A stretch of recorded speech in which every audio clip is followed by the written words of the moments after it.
Thank you, Mr. Speaker. I will now move on to my final statement this morning, which is entitled The Tabling of the Government Reform Strategic Plan.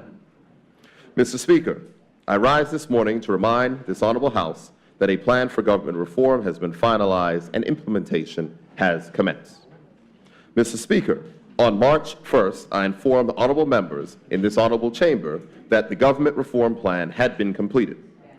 On that day, I committed to table the plan following the next phase of consultation with our union partners. Mr. Speaker, today I am pleased to table for the consideration of this honorable House a document that sets out this government's strategic intent for government reform. Mr. Speaker, the Cabinet Office has developed a strategic planning framework that will be used to move the initiative forward.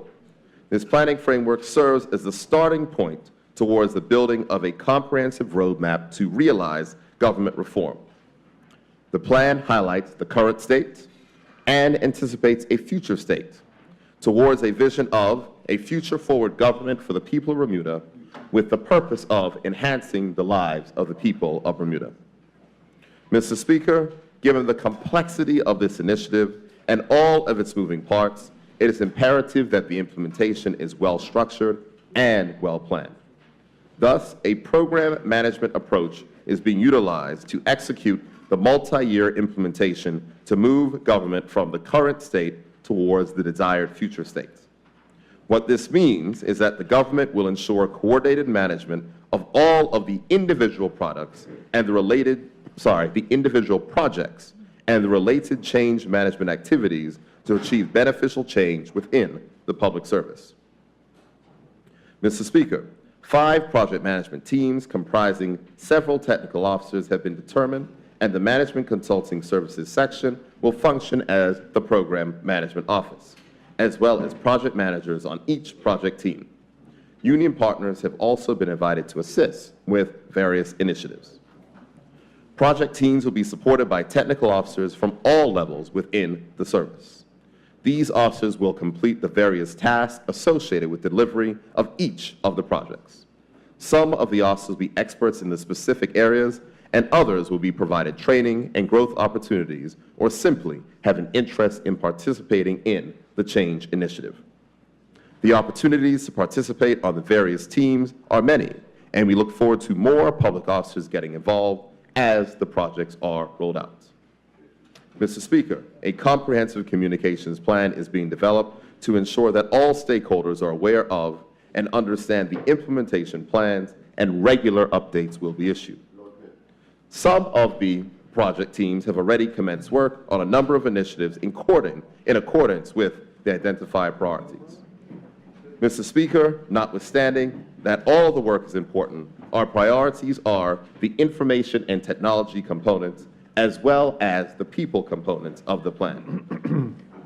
To be clear, the people component of the plan is all about continuing to support the growth and development of talented public officers, empowering these officers through effective talent management, training, and implementation of accountability processes and systems.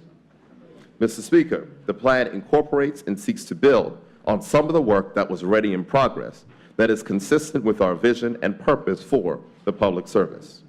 For instance, in our election manifesto, this government committed to review the SAGE recommendations as part of its efforts to reform the public service. Recommendations contained in the first section of the report entitled Performance, the Critical Paradigm Shift, which seeks to strengthen leadership and address performance gaps, are of particular importance to this government.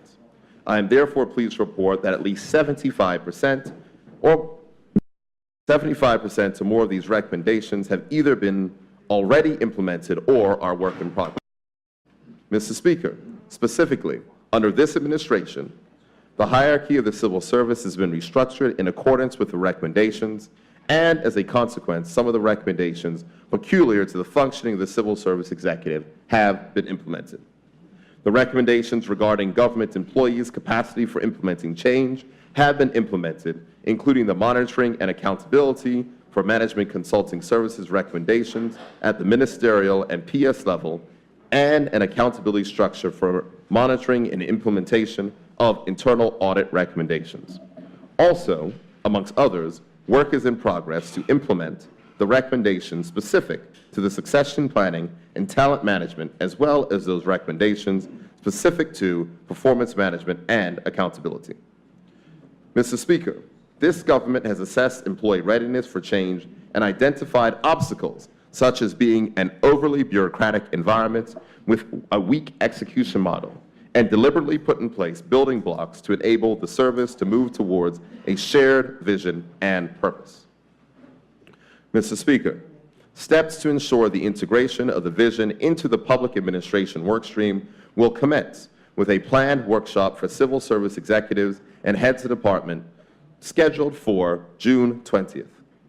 During this workshop, all senior officers will be engaged in a process to align each ministry and department mission with the vision.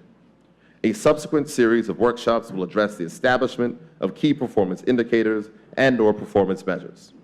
The output from these workshops will coincide with the preparation of budgets and will be incorporated into the budget output for the next budget cycle. Mr. Speaker, this government has embarked upon an ambitious work plan towards government reform. Innovation and technology will underpin change as the government works to achieve 100% paperless processing by 2023.